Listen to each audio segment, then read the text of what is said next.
For Malaki, Seun is ready. Okay. Okay. Now we need to go to Akure and talk to our correspondent, Seun Okinbaloyo, to bring us up to speed regarding what is happening. Hi, Seun, what's going on there now? Yeah, up and early. That's what a lot of people are saying today. What? Getting to the polling unit. This is perhaps one of the earliest in the election coverage they have seen in a long time.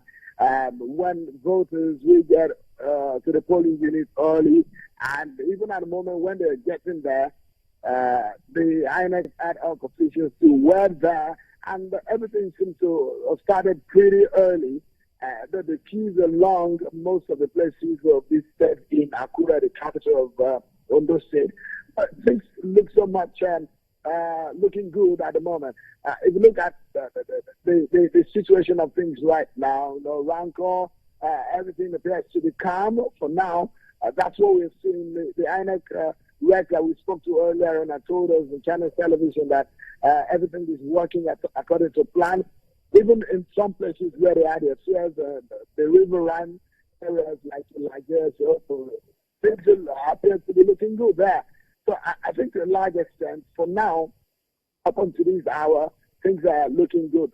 Many thanks also to the new system that the INEC has employed in this exercise, the simultaneous voting and accreditation, which of course allows the voters to get to the voting point, do the accreditation and vote almost immediately, instead of going home and coming back to vote later in the afternoon. So this has made life easier for voters and INEC officials. So it looks so much that voting will end early and things will get wrapped up pretty faster than we've seen in past elections. What is the turnout looking like so far?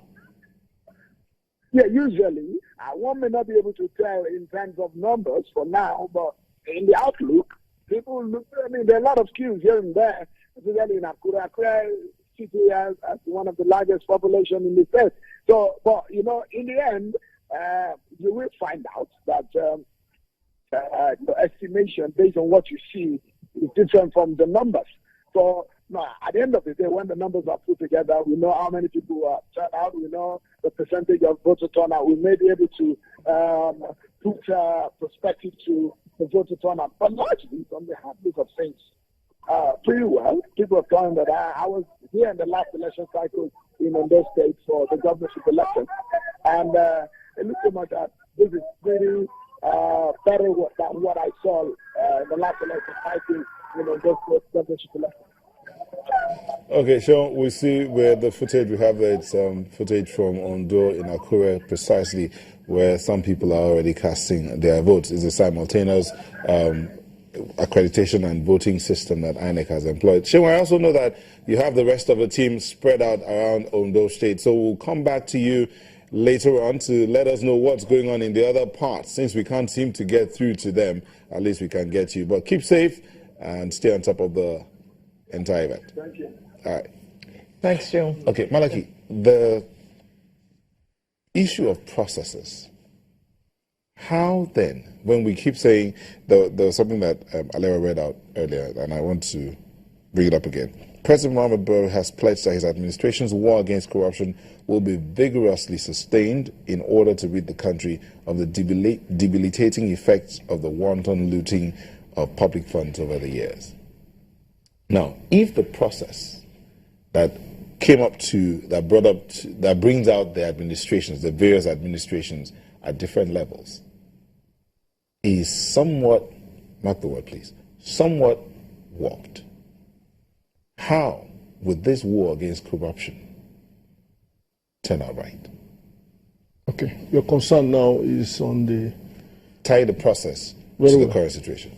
Please permit me to say that one of the advantages of the continued work on the process is what we are having in Ondo State at the moment. Mm-hmm. As I speak, CDHR, which I lead today, thanks my predecessor is here, okay,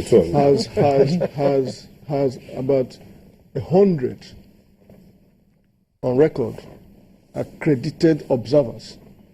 We had by far more than 500 that were ready to mobilize, but given the the numbers allocated to each civil society organization, we had about the highest, hundreds, given our numerical strength. Now, that leads me to the very deep concern raised by the two of them, reconnecting Chief Robert Clark's resentment, as it were. Robert Clark is one profound lawyer that you like to be associated with, not just in terms of his thought processes, but the profundity with which he advocates law. Indeed, the last AGM we had, I had penciled him to give the keynote address, which was conceived around the concept of rule of law and the notion of justice for the survival of the Nigerian state, because we know his position. But please, we need to enter a very, very, very fundamental caveat regarding the disappointment of the Nigerian people. Listening to my colleague here talk pointedly about what experience, yes, practical experience of what needs, doesn't take away from us the knowledge that we know that these things happen. But for state actors, for actors, political actors, I was here some time ago, less than 8 months. I was with Chief Ogunlewe and the publicity secretary in Lagos, APC, the engineer, Ibokwe. Right on this set, Chief Ogunlewe, and the records should be played back, confirmed that it is in our nature to be corrupt politically. And I knew what my responses were, right on this station. Now, why am I raising this point? Because he made the point that Chief Clark, I was rushing to the court. I didn't have the privilege of watching the end, but I knew he was on set yesterday. He made a call, according to him, for the return of the military. Please, we need to be a little circumspect in, taking all of those, particularly if it is out of context. Some of us can tell and confirm that as bad as it is, that cannot be compared with military hegemony in every ramification. I understand the frustration. In short, I keep telling people that I'm not too proud that it's great that one is leading such a profound, foremost human rights organization in Nigeria, but I didn't know that that is what we'll be dealing with at this stage compared to where we took off from. And therefore, it is also a response to the frustration that has, caught up with all of us to say, come, do we just hands off and leave, hands off, throw up our hands in heaven in total defeat that this can no longer work? Rather than organizing, we need to organize a lot more. But that is not to say that the picture is not as bleak as they paint it. But in the face of that convoluted picture that we have, the bigger question would be, can we afford a retreat at this point? Can we afford to abandon all that we have collectively tried to ensure that works in this country and then move away from what is already known to be a better option? The answer purely is no. Those who call for the return of the military probably didn't suffer it the way some of us did. I am talking of not just incarceration, violent. In short, I did an article recently, and the caption was David Mark and David Cameron, a metaphor for standards. Indeed, it is public behavior standards. And I got a call straight from Mr. David Mark. Right in that article, one of my points was that you belonged to the military class. That military class did not just hate democracy, they violently opposed democracy in this country. And I was comparing him with the integrity quotient that characterized the political behavior of David Cameron, who resigned twice in less than a month. First as the Prime Minister, and secondly as a member of the Parliament, MP. And on those two occasions, he gave very credible reasons. I mean, very, very, what do you call it? Very, very morally credible reasons.